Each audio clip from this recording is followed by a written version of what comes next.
West Indies వేదికగా super 8 మ్యాచ్లు June 19 నుండి ప్రారంభం కానున్నాయి. ఇక జూన్ 20వ తారీఖున భారత జట్టు ఆఫ్ఘనిస్తాన్తో తన మొదటి సూపర్ 8 మ్యాచ్ ని ఆడబోతుంది. ఇప్పటికే కరేబియన్ దీవులు చేరుకున్న రోహిత్ సేన ప్రాక్టీస్ ని ప్రారంభించింది. స్పిన్ కి అనుకూలించే వెస్టిండీస్ పిచ్లపై ఆఫ్ఘాన్ స్పిన్నర్లను ఎదుర్కోవడం ఏమంత సులభమైన విషయం కాదు. అంతేకాదు సూపర్ 8లో ప్రతి మ్యాచ్ లో గెలుపు చాలా కీలకం. ఈ నేపథ్యంలో భారత జట్టు ఆటగాళ్లు ప్రాక్టీస్ లో తీవ్రంగా శ్రమిస్తున్నారు. అయితే ఆఫ్ఘనిస్తాన్తో మ్యాచ్ కి ముందు టీమిండియాకి షాక్ తగిలింది. వివరాల్లోకి వెళితే స్టార్ ఆటగాడు సూర్యకుమార్ యాదవ్ ప్రాక్టీస్ లో గాయపడ్డాడు.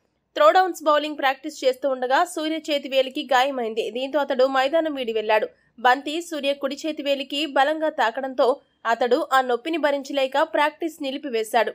చివర్లో తిరిగి మళ్లీ మైదానంలో అడుగుపెట్టి ప్రాక్టీస్ కొనసాగించినప్పటికీ అతడి గాయం తీవ్రతపై పూర్తి అప్డేట్ ఇంకా బీసీసీఐ ప్రకటించలేదు.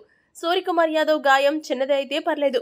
ఒకవేళ గాయం తీవ్రత పెరిగితే మాత్రం సూపర్ 8 దశలో భారత జట్టుకి గట్టి ఎదురుదెబ్బే అని చెప్పాలి.